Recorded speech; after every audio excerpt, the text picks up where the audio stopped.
उन्हाळा सुरू झालेला आहे। आज आपण थंडगार पुदिना घालून ताक बनवलेलं आहे।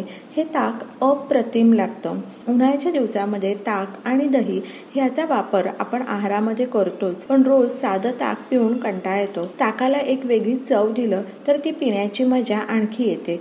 तर त्याकरता आज आपण पुदिना घालून मसालेदार ताक बनवलेलं आहे। तर अशाच नवनवीन आणि थंडगार रेसिपी पाहण्यासाठी चटकदार बाय मोहिनीला सबस्क्राईब करायचं आहे आणि बेल आयकॉनवर क्लिक करायचं आहे, म्हणजे नवनवीन व्हिडिओज हे तुमच्यापर्यंत पोहोचू शकतात। ताक बनवण्याकरता काय काय सामग्री घेतली हे पाहूयात। तर या ठिकाणी आपण काळं मीठ घेतलेलं आहे, 2 मिरे घेतलेले आहेत, जिरे घेतलेलं आहे, साखर घ्यायची आहे चवीनुसार, दही घेतलेलं आहे आणि पुदिन्याची पानं घेतलेली आहे। पानं आपण स्वच्छ धुवून घेतलेली आहे। पानं कापून घेऊयात।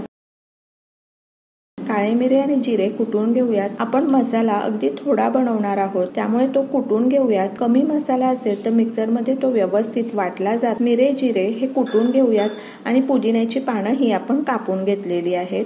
तर या ठिकाणी जिरे आणि मिरेची पावडर तयार आहे। मिक्सी जारमध्ये पावडर घालायची आहे, पुदिना घालायचा आहे, मीठ आणि साखर घालूयात आणि दही घालायचं आहे। आणि सुरुवातीला पाणी घालायची गरज नाहीये, आपण मिक्सरमध्ये हे छान फिरवून घ्यायचं आहे।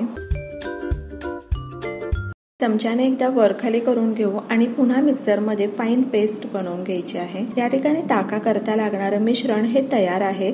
आता त्यामध्ये 2 ग्लास पाणी घालायचं आहे। या ठिकाणी आपलं पुदिना घालून केलेलं ताक तयार आहे। तुम्हाला हवं असेल तर या ठिकाणी तुम्ही बर्फाचा वापर देखील करू शकता। तर अशा प्रकारे आपलं पुदिना घालून केलेलं ताक हे तयार आहे। तर तुम्ही हे ताक करून पहा आणि मला सांगा कसं वाटलं ते। तर अशाच नवनवीन आणि उन्हाळी रेसिपी पाहण्यासाठी चटकदार बाय मोहिनीला सबस्क्राईब करायचं आहे आणि बेल आयकॉनवर क्लिक करायचं आहे, म्हणजे नवनवीन व्हिडिओज हे तुमच्यापर्यंत पोहोचू शकतील। आणि वेळात वेळ काढून तुम्ही माझी ही रेसिपी पाहिली तर त्यासाठी तुमचे खूप खूप खूप धन्यवाद। पुन्हा भेटूया अशाच एका नवीन रेसिपी बरोबर।